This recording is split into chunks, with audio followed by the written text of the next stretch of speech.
Good morning student, कैसे हैं आप सब। उम्मीद करते हैं बहुत अच्छे होंगे। और आज हम हिंदी के सब्जेक्ट में हम क्लास 3 की हिंदी के बारे में बात करेंगे, जो अमृता की पुस्तक है क्लास 3। सभी बच्चे अपनी बुक को ओपन कर लें।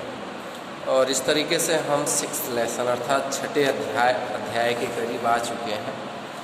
और जो आपका 6वां अध्याय है उसका नाम है आदर्श भाई भरत। तो बच्चों, आप लोगों ने भी बहुत सी ऐसी चीज़ें हैं जो सुनी होंगी। जैसे आपने रामलीला देखी होगी, तो संभवतः गांव के नौटंकी में आप लोगों ने रामलीला देखी होगी। रामलीला में क्या दिखाया जाता है, रावण को किसने मारा, तो ये तो सारी चीज़ें, जैसे रावण को राम ने मारा, रामलीला क्यों दिखाई जाती है, तो रामायण में ऐसी बहुत सी चीज़ जैसे राम। तो उसी तरीके से उसी में आपने देखा होगा जो भाइयों से परस्पर प्रेम प्रति बालकों के प्रेम बढ़ता है, जैसे राम का भरत के प्रति, उसी पर हमारा जो पाठ आधारित है जिसका नाम है आदर्श भाई भरत। तो इस पाठ में आइए बच्चों देखते हैं। बात उन दिनों की है जब अयोध्या में राजा दशरथ राज्य करते थे। अयोध्या में राजा दशरथ राज्य करते थे। उनके राज्य में प्रजा अत्यंत मतलब अति बहुत सुखी थी। किसी वस्तु की कमी न थी। चोर डाकू का कोई भय नहीं था। प्रजा राजा के हित चिंतन में लगी रहती थी। प्रजा, राजा तो प्रजा किस बारे में आपने सुना होगा, मगर प्रजा अर्थात जनता जो है वो राजा के हित में हमेशा चिंतन या हित चिंतन में लगी रहती थी। अयोध्या नगरी सब प्रकार से संपन्न थी, परंतु राजा दशरथ एक बात से सदैव मतलब हमेशा चिंता बनी रहती थी, वह थी उनके कोई संतान नहीं। जब बिना संतान के अनेक वर्ष बीत गए, तब उनके गुरुकुल के पृष्ठ यज्ञ करने को कहा, प्रतिष्ठि यज्ञ करने को कहा। तो प्रतिष्ठि यज्ञ मतलब पुत्र प्राप्ति के लिए यज्ञ करने को कहा गया। इस यज्ञ में राजा ने 3 रानियों से 4 पुत्र प्राप्त हुए। बड़ी रानी कौशल्या के राम, रानी सुमित्रा से लक्ष्मण व भरत तथा कैकेयी से भरत का जन्म हुआ।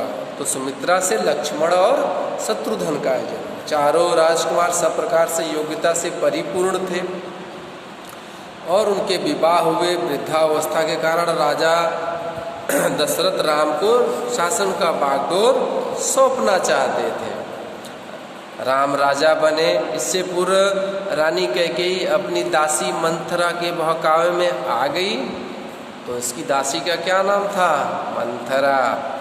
बहकावे में आकर उसने राजा दशरथ से वरदान के रूप में अपने पुत्र के लिए अयोध्या का राज और राम के लिए 14 वर्ष का वनवास। और आपने भी बच्चों सुना होगा कि राम को 14 वर्ष की वनवास हुई थी। पिता की आज्ञा मानकर राम, सीता व लक्ष्मण जी सहित वन चले गए। जिस समय राम वन को गए, भरत जी अपने ननिहाल में थे। ननिहाल मतलब नानी का घर। वहाँ उन्हें तुरंत अयोध्या बुलाया गया। किसको? भरत जी को। जब उन्हें अपनी माता कैकेयी से यह ज्ञात हुआ कि बड़े भैया राम को वन भेज दिया गया है, तो उन्होंने अपनी माता को बहुत भला बुरा कहा। वे तुरंत राम को मनाकर वापस अयोध्या लाने के लिए चल पड़े। अयोध्या की प्रजा उनके साथ गई। चित्रकूट में उनकी राम से भेंट हुई। वे राम के चरणों में गिर गए और वापस अयोध्या चलने के लिए प्रार्थना करने लगे। प्रार्थना मतलब विनम्र निवेदन करने लगे। राम पिता की आज्ञा पालन हेतु वन से वापस न लौटे। भरत जी उनकी चरण पादुकाएं मतलब खड़ाऊं लेकर अयोध्या लौट आए। उन्होंने बड़े भाई राम पर साधु वेश में 14 वर्ष तक राज्य का कार्य देखा। भरत जी राम के आदर्श भाई थे। उनके जैसा त्यागी, तपस्वी, धैर्यशाली व भातृप्रेमी मतलब भाई को प्रेम करने वाला भाई होना कठिन है, सभी को भरत के समान बनने का प्रयास करना चाहिए। तो ये हमारा राम और भरत के बीच जो भाई का प्रेम संबंध है, जिसमें त्यागी, तपस्वी और धैर्यशाली तमाम चीज़ों का परिचय देता है, वैसा भी हमें क्या करना चाहिए, बनने का प्रयास करना चाहिए। इसके बारे में बहुत से क्वेश्चन हैं बच्चों, जिसको हमने फिलअप कर दिया है। जैसे राजा दशरथ की कोई संतान नहीं थी, ये टिक सही है। राजा दशरथ की रानी का क्या, रानियाँ कितनी रानियाँ थी, 3 रानियाँ थी, कौशल्या, सुमित्रा और कैकेयी। राजा दशरथ राज की बागडोर सौंपना चाहते थे किसको, राम को।